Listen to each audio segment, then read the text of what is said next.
संस्कृति, हमारी गौरवशाली परंपराएं, नाम में भी अद्भुत प्रेरणा होती है। और कल्पवृक्ष सबकी इच्छाओं को पूरा करने वाला वह वर्ष, सबकी आकांक्षाओं को पूरा करने वाला वर्ष, उस कल्पवृक्ष के नाम से ये आज का म्यूजियम अपने आप में अद्भुत है। मैं इसके लिए उत्तर प्रदेश लोक सेवा आयोग के अध्यक्ष, मेरे मित्र संजय सिरनेत जी को, लोकसभा आयोग के सदस्य कल्पराज सिंह जी, डॉक्टर हर्ष प्रताप सिंह जी, डॉक्टर ए.के. वर्मा जी, प्रोफेसर राम प्यारे जी और इसके सभी अधिकारीगण, कर्मचारीगण को बहुत बहुत धन्यवाद देता हूं। आज मुझे मानवता के इतिहास में सबसे बड़ा, करोड़ों लोगों की आस्था, विश्वास का ये दिव्य अद्भुत कुंभ, इसमें आने का सौभाग्य मिला। इसकी दिव्यता भी अद्भुत है। सैकड़ों वर्षों बाद हमारी पीढ़ी को यह सौभाग्य मिला है और ये सौभाग्य इस धरती पर मिला है जो जमुना गमना सरस्वती का संगम की धरती है, जो सांस्कृतिक विरासत आध्यात्मिक की धरती है, जो धरती स्वतंत्रता आंदोलन की धरती है, सामाजिक बदलाव की धरती है, ज्ञान की धरती है। इस धरती पर देश भर ने, दुनिया के करोड़ों लोग बड़ी आस्था के साथ इस महाकुंभ में आए हैं। हमारे संत ऋषि, जिनकी अद्भुत वाणी गूंज रही है, करोड़ों लोगों की श्रद्धा है, गंगा जमुना सरस्वती संगम की अद्भुत आस्था है, जो हम सबको दिव्य ऊर्जा दे रही है, आध्यात्मिक शक्ति दे रही है और नए कार्य करने की प्रेरणा दे रही है। मैं आज लोक सेवा आयोग के अध्यक्ष जी को धन्यवाद देता हूं, जिन्होंने इस म्यूजियम के साथ, जिसमें आप देखो हर प्रतिमा अद्भुत है, कोई 9वीं शताब्दी की है, कोई 10वीं शताब्दी की है, कोई 11वीं शताब्दी की है,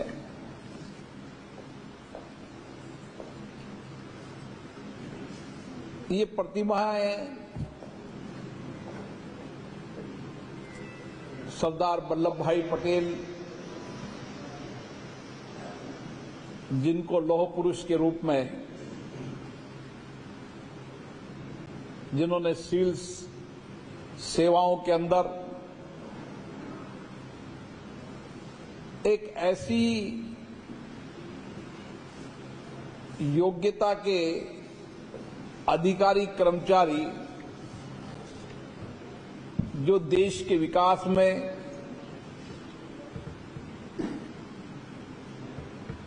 देश की नई दिशा में ले जाने में अपना योगदान दें, ऐसी सिविल सर्विस का नींव का पत्थर रखा। मेरा मानना है, चाहे उत्तर प्रदेश लोक सेवा आयोग हो, चाहे अलग अलग राज्यों के आयोग हो,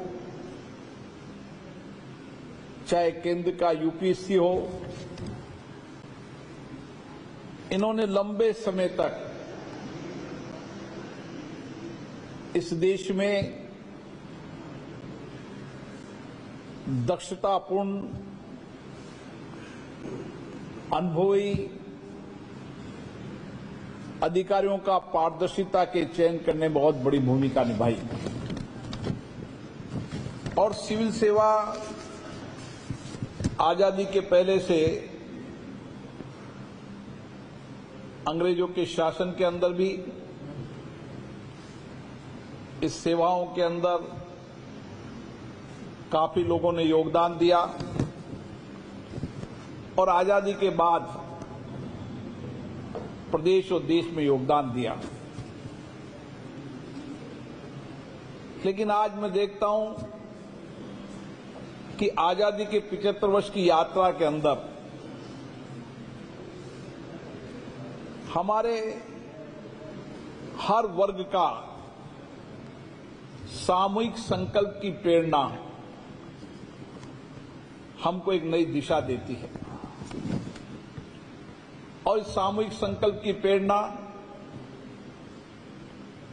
देश हित, राष्ट्र हित में अपना योगदान हमारे वरिष्ठ नेता,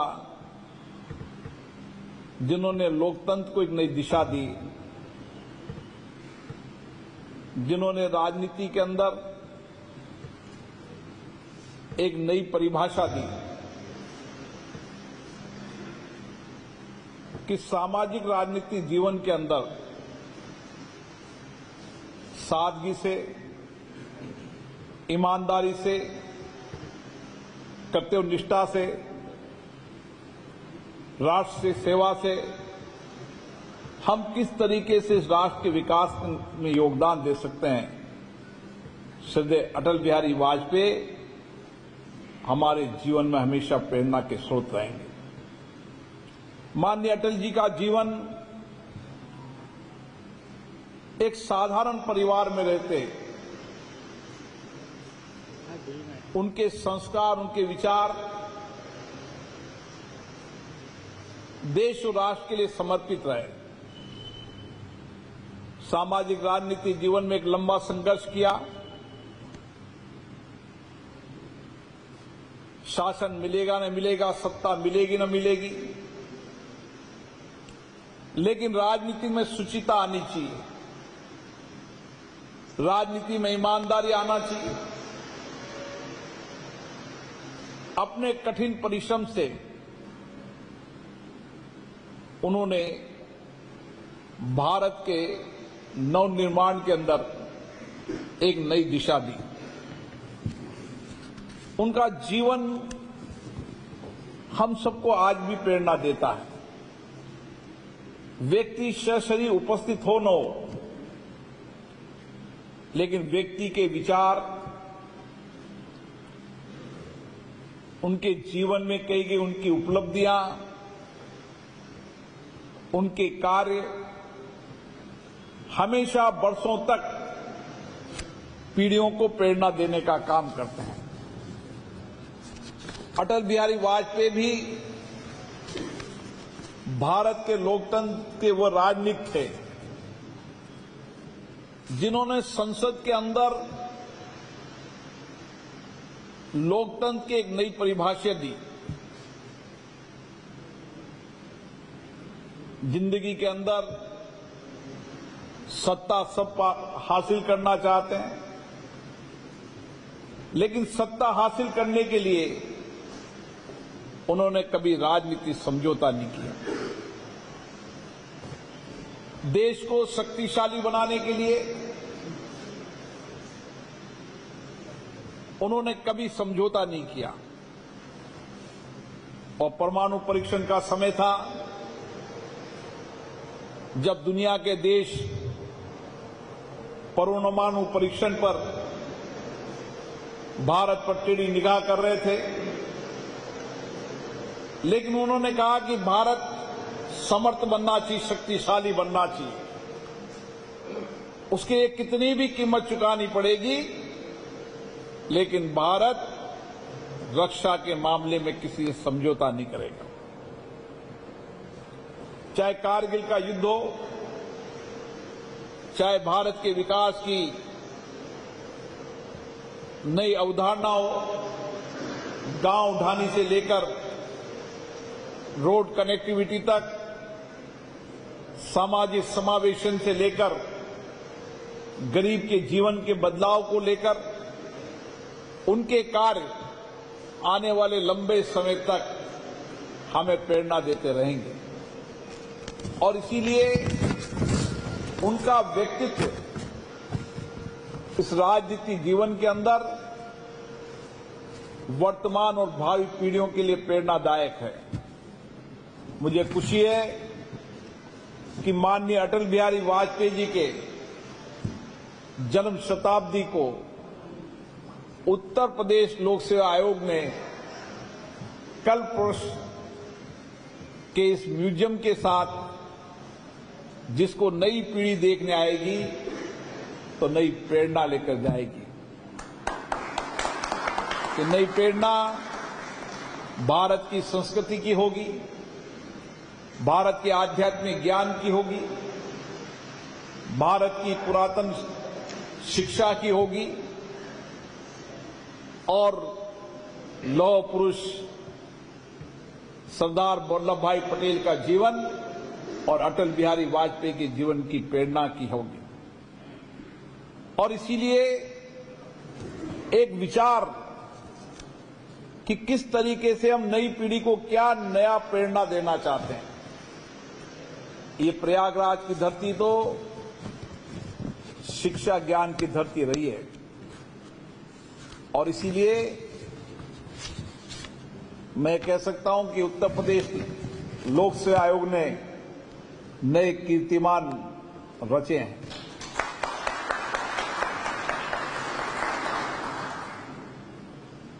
प्रशासनिक अधिकारी की चयन में पारदर्शिता हो, शुचिता हो, चयन करने वाले लोग ईमानदार हो, समाज के अंदर पारदर्शिता भी दिखे, इसके लिए नई टेक्नोलॉजी का भी उपयोग लिया है। नई टेक्नोलॉजी के अंदर समाज जीवन में आप ईमानदार दिखना भी चाहिए, ताकि आने वाली पीढ़ी को, आने वाले चयनकर्ताओं को एक प्रेरणा मिलती है। इसलिए ऐसी पारदर्शिता सिस्टम को लागू किया है जिस पर कोई सवाल नहीं उठ सके। यहां उत्तीर्ण होने वाला व्यक्ति उसकी योग्यता के आधार पर हो, उसकी योग्यता ही उसका मापदंड हो। ये उत्तर प्रदेश लोक सेवा आयोग ने वर्तमान समय में कर दिखाया है। मुझे आशा है आने वाले समय के अंदर उत्तर प्रदेश लोक सेवा आयोग ने जो मापदंड स्थापित किए हैं, उस मापदंड से जो आने वाले हमारे प्रशासनिक अधिकारी हैं, उनकी योग्यता और प्रामाणिकता उनको देश और राष्ट्र की सेवा के लिए प्रेरणा देंगे। हर व्यक्ति के मन में हमारा क्या कर्तव्य, हमारा क्या दायित्व है। जब हम संविधान की बात करते हैं तो संविधान में जहां एक तरफ अधिकार, एक तरफ कर्तव्य भी है। अब जब समाज जीवन के अंदर हर आदमी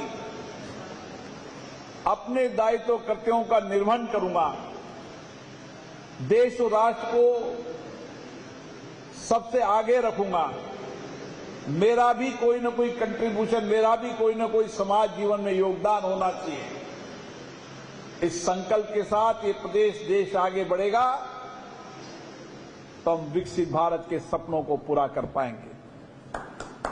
और ये विकसित भारत का सपना जो हमारे स्वतंत्रता सेनानियों ने देखा था, स्वतंत्रता सेनानी के बाद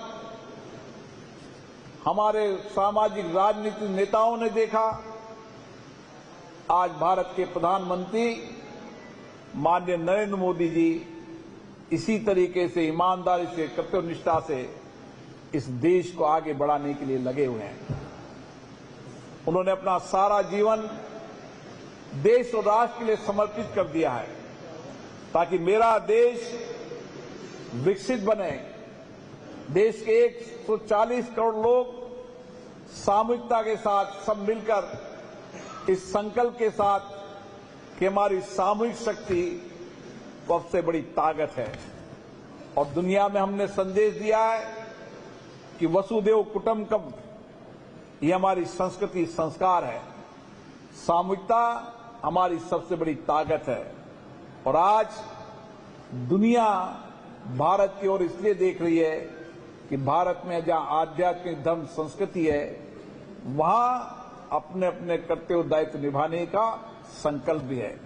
और आप देख रहे होंगे इस प्रयागराज की धरती पर आज करोड़ों श्रद्धालु इसी आस्था से आए हैं। उनकी आस्था इस आध्यात्मिक धर्म में है, उनकी आस्था भारत की सनातन संस्कृति के अंदर है और भारत की आध्यात्मिक धर्म संस्कृति हमको सत्य की ओर ले जाने की प्रेरणा देती है, हमें आध्यात्मिक ऊर्जा देती है, नए सामर्थ्य देती है और सामर्थ्य देश और राष्ट्र के साथ विश्व के कल्याण के लिए सामर्थ्य देती है। मुझे आशा है उत्तर प्रदेश संघ लोक सेवा आयोग ने जो मापदंड स्थापित किए हैं वह भविष्य में आने वाली पीढ़ियों के लिए प्रेरणा रहेंगे और उत्तर प्रदेश लोक सेवा आयोग के लिए भी ये मापदंड आने वाले सभी चेयरमैन और मेंबर के लिए एक प्रेरणादायक होंगे। पुनः आज का दिन आपके लिए विशेष रूप से मैं धन्यवाद देता हूं कि आपने माननीय अटल बिहारी वाजपेयी जी की जन्म शताब्दी के साथ अपने इस कार्यक्रम को शुरुआत की है और जन्म शताब्दी पर देश भर के अंदर अलग अलग हिस्सों के अंदर हम अटल जी के विचार, उनके कार्य, उनके देश इस राष्ट्र में उनके किए हुए कर्तव्यों से आने वाली पीढ़ी को नई प्रेरणा मिले। आप सबको बहुत बहुत धन्यवाद।